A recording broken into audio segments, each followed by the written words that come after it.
નમસ્કાર મિત્રો, હું વૈશાલી વાઢેલ. મને એ નથી સમજાતું કે આ માજીદ લધાણી દાદરાનગર હવેલી, દમણ અને દીવના ભારતીય જનતા પાર્ટીના પ્રવક્તા છે કે શ્રી પ્રશાસક પ્રફુલભાઈ પટેલના.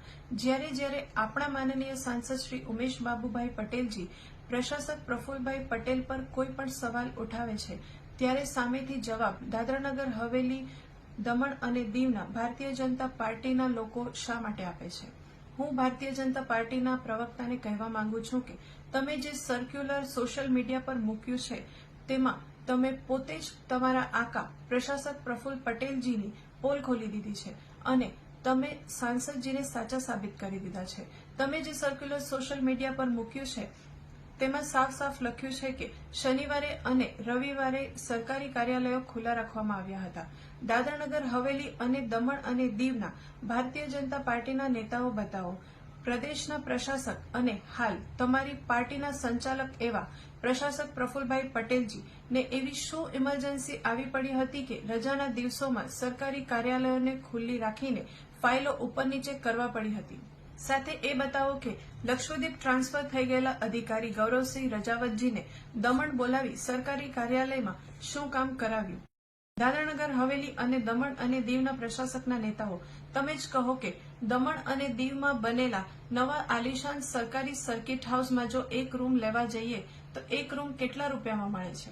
બાકી દિલ્હીમાં સાંસદજીના ઘરના દરવાજા બધાના માટે જ ખુલ્લા છે, જ્યાં કોઈ પણ વ્યક્તિ બીજેપી, કોંગ્રેસ કે કોઈ અન્ય પાર્ટી અથવા કોઈ અન્ય સામાન્ય વ્યક્તિ પણ આવીને રહી શકે છે. ત્યાં આવનાર કોઈ પણ વ્યક્તિને દરેક પ્રકારની સુવિધાઓ આપવામાં આવશે.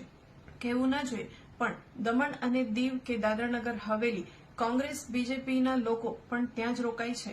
પ્રવક્તાજી, પૂછી લેજો તમે તમારા બીજેપી વાળા લોકોને. બાકી આપણા સાંસદજીનું માનવાનું એવું છે કે એમને મળેલું મકાન એમપીનું છે અને એમપી પદ એ લોકોનું છે. કોઈ પણ સરકારી કામ માટે દિલ્હી આવે કે દિલ્હીથી રોકાઈને બીજી જગ્યાએ જવાના હોય તે લોકો બિલકુલ નિસંકોચ સાંસદજીના ઘરે આવીને રોકાઈ શકે છે. પ્રવક્તાજી, તમે પરિવાર સહિત પોતે પધારો અને ટ્રાય કરી લેજો.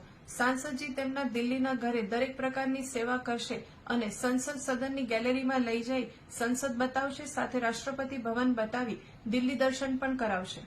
અને આપણા સાંસદે કહ્યું છે કે કોઈ પણ વ્યક્તિ જે દમણ કે દિલ્હી આવે ને કોઈ પણ પાસે રહેવાની વ્યવસ્થા ન હોય તો આપણા સાંસદને સંપર્ક કરે અથવા તેમના નિવાસ સ્થાન 34 સાઉથ એવેન્યુ, ન્યૂ દિલ્હી કે દમણ આવે તો દિલીપનગર આવેલી એમની ઓફિસ પર આવી જાય તમારી સેવા કરી સાંસદજીને ગર્વ અનુભવશે. બાકી ભાજપાના નેતાઓ, તમે પૂછો તમારા આકાને કઈ સીબીઆઈ ઇન્કવાયરી ચાલી રહી છે અને સચિવાલય બાંધકામ પર કઈ ઇન્કવાયરી ચાલી રહી છે.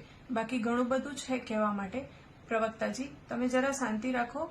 તમારા આકા અને તેના સાથીદારો બહુ જલ્દી વાંકા વળવાના છે. બાકી લોકસભાની ચૂંટણીમાં તમને તમારી અને તમારા આકાની ઓકાત એકલા સાંસદજીએ પ્રજાના સહયોગથી બતાવી જ દીધી હતી. હવે સ્વરાજ્ય સંસ્થાની ચૂંટણીમાં પણ ખબર પડી જશે કે લોકો, પ્રજા કોને કેટલો પ્રેમ કરે છે. ધન્યવાદ.